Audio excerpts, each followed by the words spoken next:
1995 Liberty Quarter Dollar. This coin might just turn the tables for you. Many people overlook this simple piece of change, not realizing that some of these coins can be worth far more than their face value. Stick around until the end of the video, because we'll talk about its potential price and how you can sell it the right way. And at the end, comment the price in the comment box and I'll tell you its exact value and selling procedure. The Liberty Quarter Dollar from 1995 carries a fascinating story that blends American history, numismatic craftsmanship, and modern collecting trends. Struck by the United States Mint, this coin is part of the Washington Quarter series, which began in 1932 to honor the 200th anniversary of George Washington's birth. By 1995, this series had already been circulating for more than 6 decades, and each coin was a continuation of that proud legacy. On the obverse, the 1995 quarter features the classic portrait of George Washington,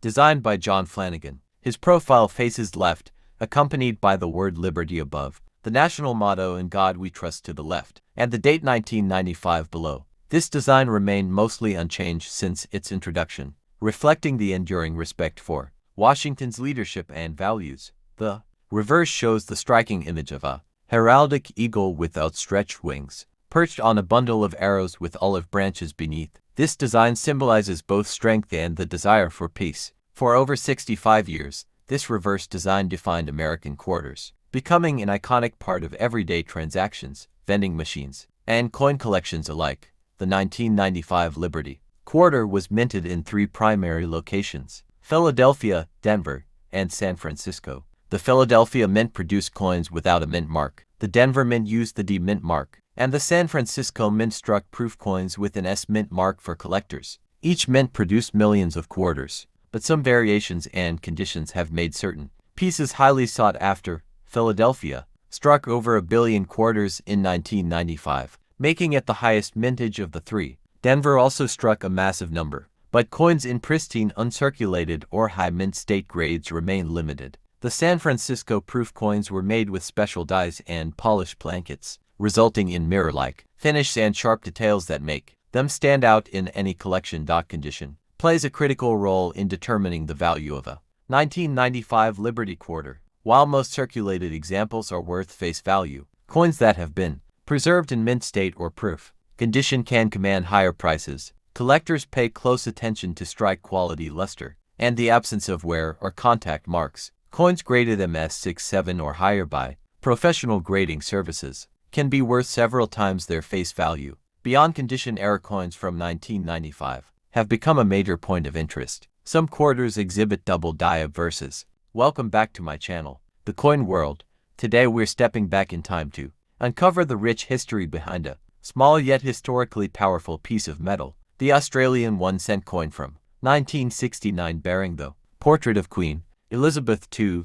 This coin may seem modest at first glance, but its story weaves together Australia's monetary transformation, cultural identity, and the craftsmanship of some of the most talented engravers of the 20th century. The 1-cent coin was first introduced in 1966, the same year Australia abandoned the complex British-style pounds, shillings, and pence system to adopt a modern decimal currency. This was one of the most significant monetary changes in the nation's history, streamlining trade, simplifying calculations, and marking a new era for the Australian economy. The design of the 1-cent coin was chosen carefully to symbolize Australia's unique identity. On the reverse side of the coin, a striking image of a feather-tailed glider was featured. This small, nocturnal marsupial is found in the forests of eastern Australia. Known for its graceful gliding abilities and distinctive feather-like tail, it represents the country's diverse wildlife and its deep connection to nature. The artist behind this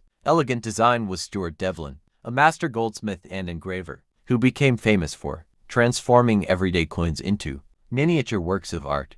Devlin was appointed goldsmith and jeweler to the Queen in 1982, but even in the 1960s, his creativity was already reshaping Australia's numismatic landscape. On the obverse side of the 1969 1-cent coin, the portrait of Queen Elizabeth II was sculpted by Arnold Machin. This design had been adopted in 1966 and would remain in use until 1984. It depicts the young queen wearing the tiara she received as a wedding gift, capturing her elegance and authority at a time when Australia still closely identified with its Commonwealth heritage. By 1969, just 3 years after decimalization, the 1 cent coin had already become an essential part of daily Australian life. It jingled in the pockets of millions, paid for newspapers, lollies, and bus fares, and circulated through a rapidly modernizing society. Its small value didn't diminish its importance. It was a symbol of change, unity, and economic progress. Australia in 1969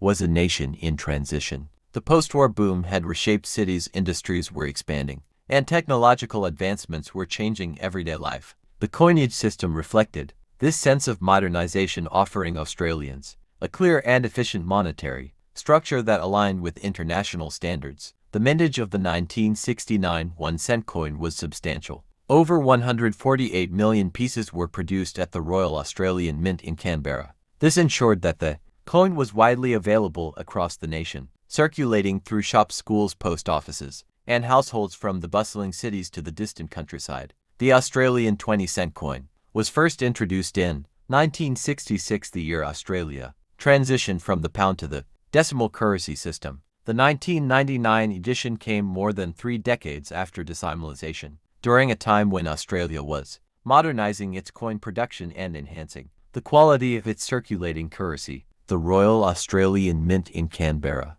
continued its commitment to precision and craftsmanship, ensuring that each coin reflected the country's heritage and progress. On the obverse of the 1999 20-cent coin is the portrait of Queen Elizabeth II, designed by Ian Rank Broadley. This portrait replaced the previous Raphael Makhlouf design in 1999, making this year particularly significant for collectors. The Rank Broadley portrait was sharper, more realistic, and showed the Queen with a mature and dignified expression, marking a new era in Australian coinage. For many collectors, this portrait change makes the 1999 issue a key transitional year. The reverse side features the famous platypus designed by Stuart Devlin, Australia's master coin designer. The platypus, a unique semi-aquatic mammal native to Australia, swims through swirling water. Devlin's design captures the motion and spirit of the animal, making it one of the most beloved and enduring motifs in Australian coinage. The swirling water lines give the coin a dynamic and almost three-dimensional appearance that has fascinated collectors for decades. The 1999 20-cent coin was struck in copper-nickel alloy, consisting of 75% copper and 25% nickel. This composition gives the coin its distinct silver-gray appearance and durability, ensuring it can remain in circulation for many years without significant wear. Many coins from this year remain in excellent condition, making them attractive to both beginner and advanced collectors. An interesting aspect of 1999 is that it was a period of technological advancement at the Royal Australian Mint. Precision minting machinery allowed for sharper strikes and better quality control, resulting in coins with more detailed designs and fewer striking errors. However, some error coins did escape into circulation, including off-center strikes, die cracks, and partial collar strikes. These rare error coins can fetch premium prices on the collector's market today. Economically, the late 1990s were a time of growth and global integration for Australia. Coins from 1999 reflect this modernization period, serving as small but meaningful reminders of a nation embracing technological change while preserving its cultural identity. The 20-cent coin circulated widely, passing through countless hands, stores, and banks, playing its role in everyday Australian life. For collectors, the 1999 20-cent coin offers several points of interest. First is the Rank Broadley obverse, which marks the beginning of a new portrait era. Second are the potential mint errors. We're going deep into the incredible history of the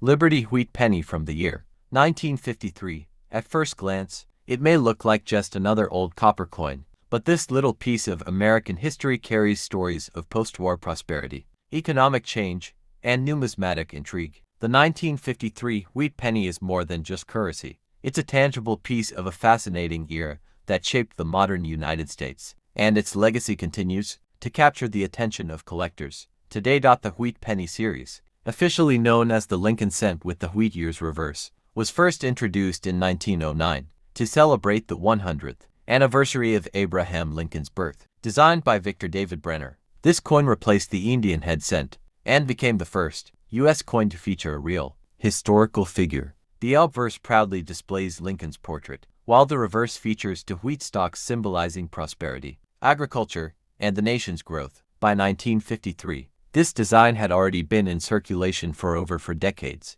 becoming a beloved and instantly recognizable piece of everyday life. The year 1953 was part of the post-World War II boom in America. The nation was experiencing economic growth, suburban expansion, and industrial development. During this period, the U.S. Mint continued to produce wheat pennies in large numbers to support the growing economy. The Philadelphia, Denver, and San Francisco mints were the primary production sites, and each played a crucial role in supplying coins to every corner of the nation. In 1953, 3 main varieties of the wheat penny were struck. The Philadelphia Mint produced coins without a mint mark, while the Denver Mint issued coins with a D mint mark, and the San Francisco Mint produced coins with an S mint mark. Each of these mints contributed millions of coins, but the exact mintages and conditions determine their rarity and value today. The Philadelphia Mint struck over 256 million coins. Denver produced more than 700 million, and San Francisco minted over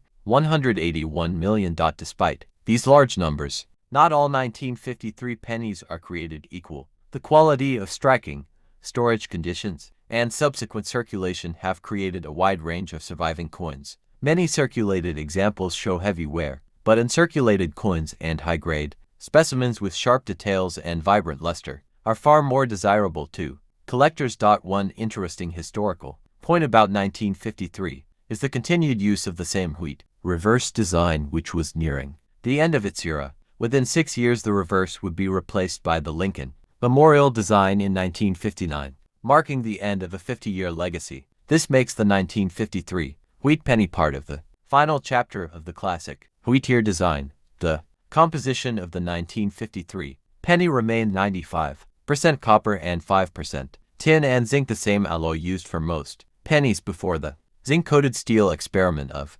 1943. This copper composition gives the coin its warm reddish-brown